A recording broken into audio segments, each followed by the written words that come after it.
Olá, a paz do Senhor Jesus. Eu sou o pastor Silas Daniel e hoje estamos dando início ao nosso canal no YouTube, atendendo ao pedido de alguns irmãos. O objetivo do nosso canal é periodicamente trazer reflexões bíblicas e eventualmente também estarmos respondendo, esclarecendo dúvidas que nos chegam. E no programa inaugural de hoje eu gostaria de trazer uma reflexão bíblica com base em um texto bastante conhecido que se encontra na Epístola do Apóstolo Paulo aos Romanos, no capítulo de número 12, versículo de número 2, a partir do qual nós estaremos falando hoje sobre a renovação da mente, o cristão e a renovação da sua mente.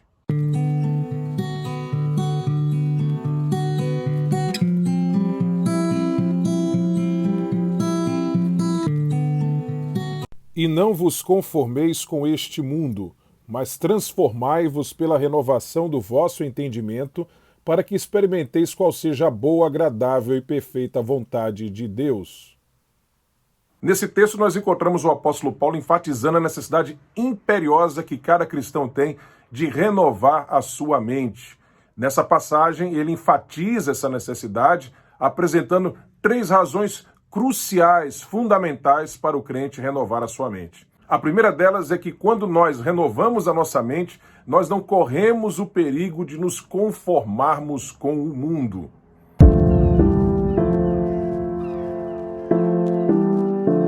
Ora, o que significa conformação com o mundo? Para que a gente entenda o que significa isso, é preciso que nós entendamos o significado de mundo nessa passagem. O que significa mundo nessa passagem bíblica? O termo mundo, todos nós sabemos, ou pelo menos devemos saber, tem um sentido diversificado no texto bíblico. Você vai encontrar passagens em que o termo mundo aparece na Bíblia, significando, por exemplo, a criação física de Deus, a ordem natural da criação, a ordem da criação.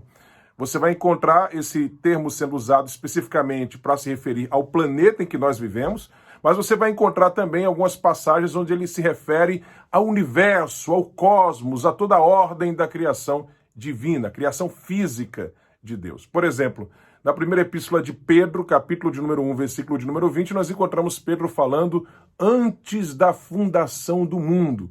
Aliás, essa expressão antes da fundação do mundo vai aparecer em muitas outras passagens da Bíblia Sagrada. Lá em Atos, capítulo de número 17, nós vamos encontrar também o apóstolo Paulo, em seu célebre discurso aos atenienses no Areópago, falando que Deus fez o mundo e tudo o que nele há. Isso está no versículo de número 24 de Atos 17. Ora, mundo aí, obviamente, é uma referência à criação física de Deus. Mas o termo mundo também aparece na Bíblia com o sentido de uma área de ação, de atuação, de influência da pessoa que é delimitada geográfica e politicamente. Por exemplo, no mesmo capítulo 17 de Atos dos Apóstolos, do versículo de número 6, quando o historiador e teólogo Lucas informa que os discípulos de Jesus alvoroçavam o mundo. Mundo aí se refere ao Império Romano, ao ecúmeno do Império Romano. Mundo na Bíblia também aparece em algumas passagens com o sentido de humanidade, como naquele texto clássico, aquele texto de ouro, o texto áureo da Bíblia Sagrada, de João 3,16, quando encontramos Jesus dizendo a Nicodemos: porque Deus amou o mundo de tal maneira que deu seu Filho unigênito para que todo aquele que nele crê não pereça, mas tenha vida eterna. Deus amou o mundo. Mundo aí é humanidade, todos os seres humanos. Mas, finalmente, o mundo também pode ter uma acepção negativa, pode ter também um significado negativo, se referindo a um sistema fomentado, alimentado pelo maligno, que é o príncipe desse sistema, que tem tentáculos em toda a sociedade, justamente por causa da sua abrangência global, recebe o nome, usando aquele recurso de linguagem que a gente aprende na escola chamado metonímia, de mundo. Ou seja, é o conjunto das disposições dos seres humanos para o mal, é a cultura pecaminosa que é governada, liderada pelo maligno, é a antítese do reino de Deus, é a antítese das coisas divinas. Na primeira epístola do apóstolo João, no capítulo de número 2, nós encontramos ele falando sobre esse sistema, a partir do versículo 15 até o versículo de número 17, descrevendo, inclusive, as configurações desse sistema, suas características principais, diz ele, não ameis o mundo. Mundo aqui, obviamente, não pode ser humanidade, nem pode ser a criação de Deus, porque nós devemos amar a criação de Deus, nós devemos, inclusive, ser bons mordomos dela, e nós devemos amar o nosso próximo. Prossegue João. Nem o que no mundo há. Se alguém ama o mundo, o amor do Pai não está nele. Porque tudo o que há no mundo, veja, ele começa a descrever agora esse sistema. A concupiscência da carne, a concupiscência dos olhos e a soberba da vida não é do Pai, mas do mundo. E o mundo, esse sistema, passa e a sua concupiscência. Mas aquele que faz a vontade de Deus permanece para sempre. Portanto, este mundo, esse sistema, que é uma antítese à ordem natural de Deus, uma antítese à ordem moral estabelecida por Deus, uma antítese ao reino de Deus, tem como características a concupiscência da carne, a concupiscência dos olhos e a soberba da vida. Que são essas coisas? Concupiscência é um desejo intenso por alguma coisa. Algumas versões, inclusive, vão trazer nesse versículo a expressão paixões, ou seja, concupiscência da carne significa paixões da carne, desejos intensos da carne, sendo carne não o nosso corpo físico, mas sim a nossa natureza pecaminosa. Como explica Paulo em Romanos capítulo de número 7, é um princípio mau que se manifesta através do nosso corpo. Não é o nosso corpo não é mau, ele foi feito por Deus, ele é uma bênção, ele foi corrompido pelo pecado, mas ele é uma bênção em si. E esse princípio mau habita o nosso corpo e se manifesta através dele, mas ele não pode ser confundido em nenhum momento com o nosso corpo. Ou seja, o crente não deve adotar a linha gnóstica que vê o corpo como mal. Crente que acha que o corpo é mal está indo contra as Escrituras. O corpo é uma bênção. Inclusive, Jesus morreu na cruz não só para salvar as nossas almas, Jesus morreu na cruz para salvar o nosso corpo também, para salvar o ser humano por inteiro, espírito, alma e corpo que foram afetados pelo pecado. Aliás, o apóstolo Paulo fala em Romanos da redenção do nosso corpo, e em 1 Coríntios capítulo 15, ele fala como se dará essa redenção por ocasião da ressurreição dos justos, quando haverá, então, a glorificação dos crentes. Porque a nossa natureza pecaminosa é chamada de carne por causa do fato de que, apesar de não ser o nosso corpo, ele se manifesta através dos membros do nosso corpo. Aí, usando aquele recurso de linguagem de que já falamos, chamado metonímia, o termo carne aparece na Bíblia em algumas passagens, significando a nossa natureza pecaminosa, natureza adâmica, nossa natureza corrompida. Então, quando estamos falando de concupiscência da carne, estamos falando de paixões da nossa natureza pecaminosa.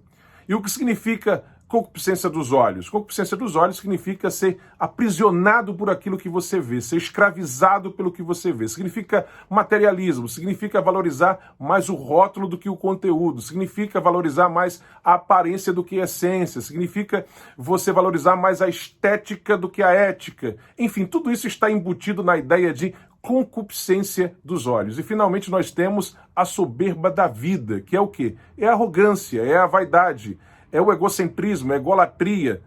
Tudo isso significa soberba da vida. Então nós temos estas três características fundamentais desse sistema, que são a concupiscência da carne, a concupiscência dos olhos e a soberba da vida. O que significa, então, não se conformar com este mundo? Significa não se amoldar a esse sistema. Significa não se deixar levar por esse sistema. Não cair na concupiscência da carne, na concupiscência dos olhos e na soberba da vida, não ser enredado por essas coisas. E como é que a gente se livra disso? A gente se livra disso renovando constantemente a nossa mente. Mas vamos agora para a segunda razão fundamental apresentada pelo apóstolo Paulo para que nós renovemos a nossa mente constantemente. A segunda razão que ele apresenta é o fato de que quando nós renovamos a nossa mente, nós evoluímos espiritualmente.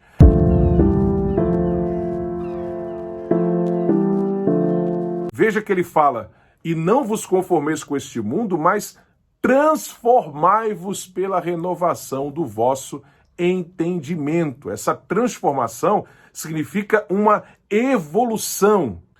Isso fica claro quando a gente lê lá em 2 Coríntios, capítulo de número 3, versículo de número 18, Paulo falando sobre esse mesmo assunto.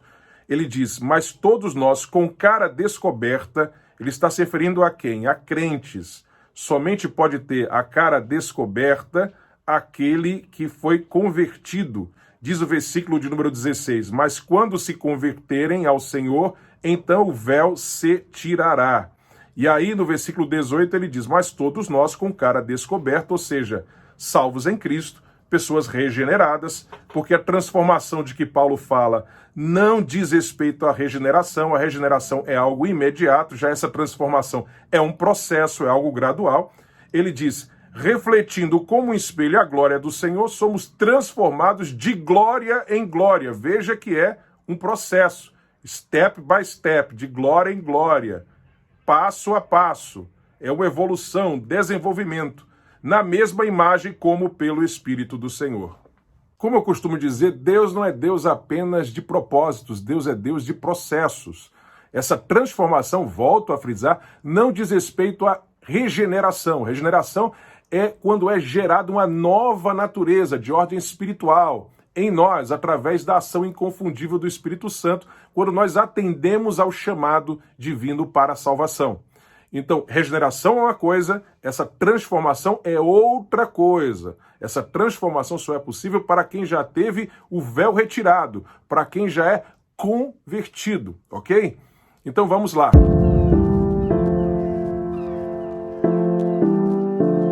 Quero chamar a sua atenção agora para o fato de que esse texto fala de conformação e de transformação, colocando uma coisa em oposição à outra. No caso, conformação com o mundo e transformação pela renovação da mente.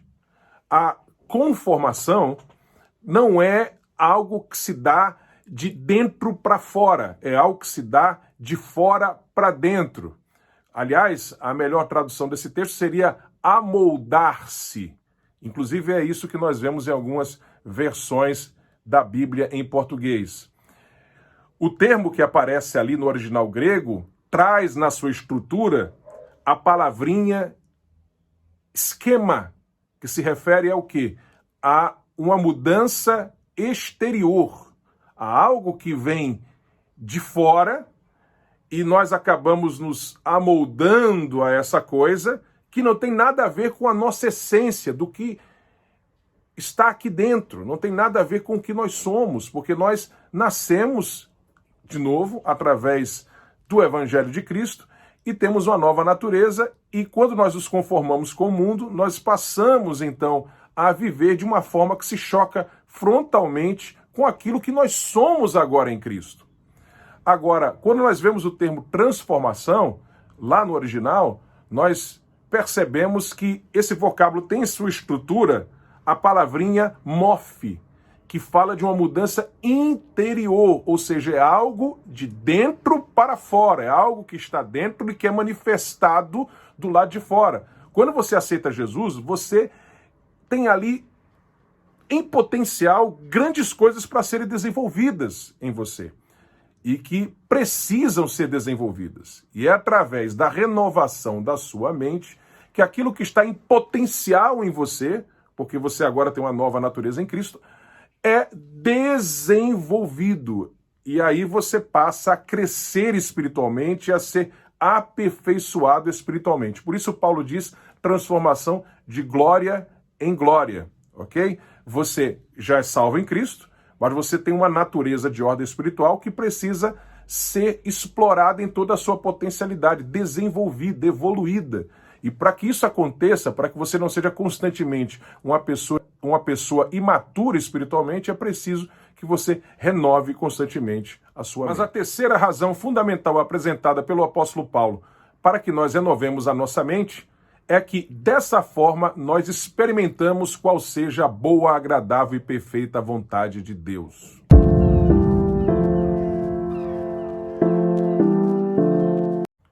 Perceba que o apóstolo Paulo está falando não de um conhecimento técnico, ele está falando de um conhecimento experiencial, não é um conhecimento meramente intelectual. Ele está dizendo que quando você tem a sua mente renovada, você passa a experimentar, você passa a vivenciar a bondade, a agradabilidade e a perfeição da vontade de Deus em sua vida. Você passa a experimentar a bondade que há na vontade de Deus. Você passa a experimentar o prazer da vontade de Deus. E você passa a conhecer, a vivenciar a perfeição da vontade de Deus na sua vida. Isso tudo só é possível quando você tem a sua mente renovada. E aí nós chegamos à seguinte pergunta: como então nós temos a nossa mente renovada? Como nós fazemos para ter a nossa mente renovada e então não nos conformarmos com o mundo, termos a nossa transformação constante, de glória em glória, e também nós vivenciarmos a bondade, a agradabilidade e a perfeição da vontade de Deus em nossas vidas? Como fazemos para renovarmos a nossa mente e termos tudo isso? À luz da Bíblia, nós percebemos que isso se dá através da ação inconfundível do Espírito Santo. Se nós voltarmos para o texto de 2 Coríntios, capítulo 3, versículo 18, nós encontraremos Paulo falando que somos transformados de glória em glória na mesma imagem pelo Espírito do Senhor. Ou seja, é o Espírito do Senhor que opera essa renovação da nossa mente. Agora, que instrumentos ele usa para operar essa renovação? O primeiro instrumento que ele utiliza é a palavra de Deus.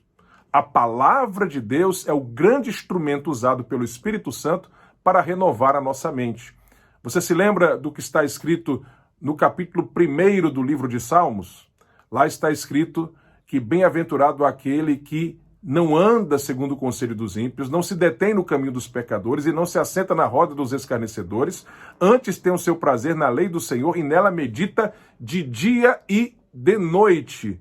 Veja, ele não está dizendo que é bem-aventurado aquele que simplesmente lê. Ele está dizendo que é bem-aventurado aquele que medita nas Escrituras. É importante frisar isso, porque essa renovação da mente através da Bíblia Sagrada, ela não se dá através de um mero conhecimento técnico, um estudo do que diz a Bíblia, sem envolvimento devocional com as Escrituras. Não. Se nós queremos ter a nossa mente renovada espiritualmente, nós devemos nos aproximar da Bíblia Sagrada com o nosso coração aberto, permitindo que Deus fale conosco através dela. Nós devemos permitir que Deus fale aos nossos corações, à nossa mente, à nossa vida, através da sua palavra. Em 2 Timóteo, capítulo de número 3, versículos 16 e 17, o apóstolo Paulo diz: toda a escritura divinamente inspirada é proveitosa para ensinar, para redarguir, para corrigir, para instruir em justiça, para quê? Veja o propósito final. Para que o homem de Deus seja perfeito. Ou seja, se nós queremos ser aperfeiçoados, é através da palavra. E também perfeitamente instruído para toda boa obra. Ou seja, se nós queremos ser canais da bênção de Deus, canais eficazes da ação divina na terra, instrumentos nas mãos de Deus, produtores de boas obras, nós devemos nos aproximar da palavra para o nosso crescimento espiritual, para a renovação da nossa mente. Isso se dá não através de um estudo técnico da Bíblia, não que isso não seja importante, mas é importante frisar mais uma vez que isso se dá quando nós nos aproximamos das Escrituras para meditar nela, para nós absorvermos dela tudo aquilo que nós precisamos para o nosso crescimento espiritual. Então, a primeira grande ferramenta usada pelo Espírito Santo de Deus é a sua palavra, a palavra de Deus para a renovação da nossa mente. Mas uma segunda coisa importante para a renovação da nossa mente é a oração. Por quê? Porque quando você ora, você está conversando com Deus. A sua alma está voltada para o Criador, para Deus. Há um relacionamento. Vocês estão conversando, porque na oração você não apenas fala com Deus. Deus também, em muitos momentos da oração, se você permitir, fala com você. Então, através da oração, a sua mente também é renovada. Mas nós temos também a renovação da nossa mente através da adoração ao Senhor, através do louvor. Quando nós, então, nos permitimos ser cheios do Espírito através da adoração. nós devemos ser cheios do Espírito. Está lá em Efésios capítulo 5, versículo número 18. É um imperativo para a vida do crente. E para se encher do Espírito, algumas coisas são necessárias. Entre elas está a adoração. O apóstolo Paulo diz: e não vos embriagueis com vinho em que há contenda, mas enchei-vos do Espírito, falando entre vós com salmos e hinos e cânticos espirituais, cantando e salmodiando ao Senhor no vosso coração, dando sempre graças por tudo a nosso Deus e Pai, em nome de nosso Senhor Jesus Cristo. Então, basicamente, nós renovamos a nossa mente através da palavra de Deus, através da vida de oração e também através da adoração ao Senhor. Se nós fizermos isso diariamente, nós estaremos renovando a nossa mente. Eu gostaria agora de ler, para concluirmos, dois textos importantíssimos sobre esse assunto. O primeiro está em Colossenses capítulo 3 e o segundo está em Filipenses. Em Colossenses 3 nós encontramos o apóstolo Paulo afirmando, a partir do verso 1, portanto, se já ressuscitastes com Cristo, buscai as coisas que são de cima, onde Cristo está assentado à destra de Deus. Pensai nas coisas que são de cima e não nas que são da terra. Não é que você vai esquecer as coisas terrenas, não é que você vai fugir da realidade material, não é isso. Mas você tem que fixar a sua atenção nas coisas divinas, nas coisas de Deus.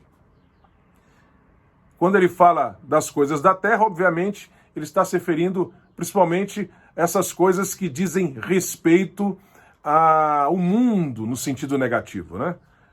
Prossegue ele, porque já estáis mortos e a vossa vida está escondida com Cristo em Deus. Quando Cristo, que é a nossa vida, se manifestar, então também vós vos manifestareis com ele em glória. Mortificai, pois, os vossos membros que estão sobre a terra, a prostituição, a impureza, o apetite desordenado, a vil concupiscência e a avareza, que é a idolatria, pelas quais coisas vem a ira de Deus sobre os filhos da desobediência, nas quais também em outro tempo andastes quando vivíeis nelas, mas agora despojai-vos também de tudo, da ira, da cólera, da malícia, da maledicência, das palavras torpes da vossa boca, não mintais uns aos outros, pois que já vos despistes do velho homem com seus feitos. No verso 10 ele diz, e vos vestistes do novo, que se renova para o conhecimento segundo a imagem daquele que o criou. E no verso de número 15, e a paz de Deus, para a qual também foste chamados em um corpo, domine em vossos corações e sede agradecidos. Verso 16, a palavra de Cristo habite em vós abundantemente, em toda sabedoria, ensinando-vos e admoestando-vos uns aos outros com salmos, hinos e cânticos espirituais, cantando ao Senhor com graça em vosso coração, e quando fizerdes por palavras ou por obras, fazei tudo em nome do Senhor Jesus, dando por ele graças a Deus Pai. Outro texto muito importante sobre esse assunto está em Filipenses capítulo de número 4, a partir do verso 4, quando o apóstolo Paulo afirma, regozijai-vos sempre do Senhor. Veja, é um imperativo. A alegria na vida do crente é um imperativo. Claro, o crente tem momentos de melancolia, momentos de tristeza, mas a ordem, a regra na vida do crente deve ser a alegria. Diz ele, regozijai-vos de vez em quando, regozijai-vos às vezes, não, regozijai-vos sempre no Senhor. Regozijai-vos sempre no Senhor, outra vez digo, regozijai-vos. Seja a vossa equidade notória a todos os homens, perto está o Senhor. Não estejais inquietos por coisa alguma. Eu costumo dizer que esse é o mandamento mais difícil de se cumprir, porque todos os seres humanos são naturalmente ansiosos. Não estejais inquietos por coisa alguma. A ansiedade não deve tomar conta do coração do crente. Nós devemos lançar sobre ele toda a nossa ansiedade, porque ele cuida de nós, amém? Não estejais inquietos por coisa alguma, antes as vossas petições sejam em tudo conhecidas diante de Deus pela oração e súplicas com ação de graças. Através da oração, a nossa ansiedade vai se esvaindo de nosso coração. Nós, através da oração, lançamos a nossa ansiedade nos pés do Senhor e então o nosso coração se acalma no meio da turbulência, no meio da agitação desta vida. E ele prossegue, e a paz de Deus, que excede todo o entendimento, guardará os vossos corações e os vossos sentimentos em Cristo Jesus. E agora ele arremata: quanto ao mais, irmãos, preste atenção, quanto ao mais, irmãos, tudo que é verdadeiro, tudo que é honesto, tudo que é justo, tudo que é puro, tudo o que é amável, tudo o que é de boa fama, se há alguma virtude, se há algum louvor, nisso pensai. Essas coisas é que devem estar preponderando na nossa mente, é que devem estar tomando espaço da nossa mente. Nós devemos nos ocupar com aquilo que é bom, com aquilo que é justo, com aquilo que é louvável, com aquilo que é virtuoso. Isso é que deve estar ocupando a nossa mente. Amém? Então, se nós fizermos isso, nós estaremos sendo aperfeiçoados dia após dia. Nós seremos transformados de glória em glória se permitirmos que o Espírito Santo de Deus trabalhe em nossas mentes através da sua palavra, através da oração, através da adoração, para que então nós possamos vivenciar, viver, experimentar a perfeição da vontade de Deus, o prazer que há em estar na vontade de Deus, a maravilha que é a vontade de Deus para a nossa vida, a bondade, a generosidade de Deus em nossa vida. Tudo isso só é possível quando nós temos a nossa mente renovada por Deus, ok? Espero que esta palavra tenha sido bênção para a sua vida no dia de hoje e quero convidar você, claro, a se inscrever no nosso canal que está se iniciando agora e também a compartilhar esse vídeo ao maior número possível de pessoas para que mais vidas sejam edificadas através desse conteúdo que nós estamos produzindo aqui periodicamente para abençoar a sua vida. Amém? Que Deus te abençoe e até o nosso próximo encontro.